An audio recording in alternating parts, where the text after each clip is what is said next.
माँ पचार आमर 4 मासर शिशुटी को दांत घसीवा आवश्यक कि नहीं, दरकार नहीं।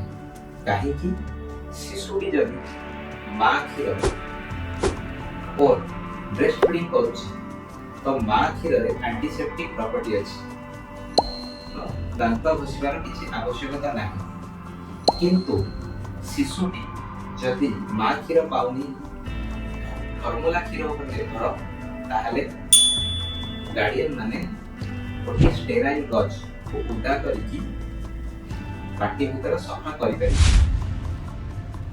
एहा 6 मासर तळ छुआ को में प्रयोज्य।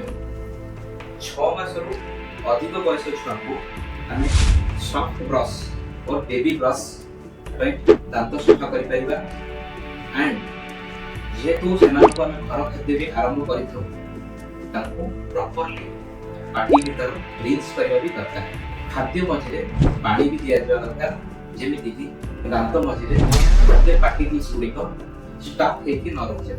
ବର୍ଷକରୁ ଉର୍ଦ୍ଧ୍ୱ ଛୁଆମାନଙ୍କୁ ଆମେ ସଫ୍ଟ ଟୁଥବ୍ରଶ ସହିତ ପେଷ୍ଟ ବି ୟୁଜ୍ କରିପାରିବା, ସ୍ପେସିଆଲି लो फ्लोरिन कंटेनिंग पेस्ट। ଆଉ ସବୁଠୁ ଆବଶ୍ୟକ ଆଉ ମୋଷ୍ଟ ଇମ୍ପୋର୍ଟାଣ୍ଟ प्रॉपर रेंजिंग। छुआ खाद्य खाई सारा पर बारंबार पाटी गुड़पूजा करवा आवश्यक। जितने रेंजिंग करेंगे दांत मझे फूड पार्टिकल और स्टिक होके रहिबनी, और जदि स्टिक होके रहिबनी भविष्य को डेंटल कैरीज और पोकड़ा दांत भी हबार चांस नहीं। शिशु मानकर प्रॉपर ओरल हाइजीन और डेंटल केयर विषय अधिक जानिबा शिशु रोग विशेषज्ञ परामर्श लिया। नमस्कार।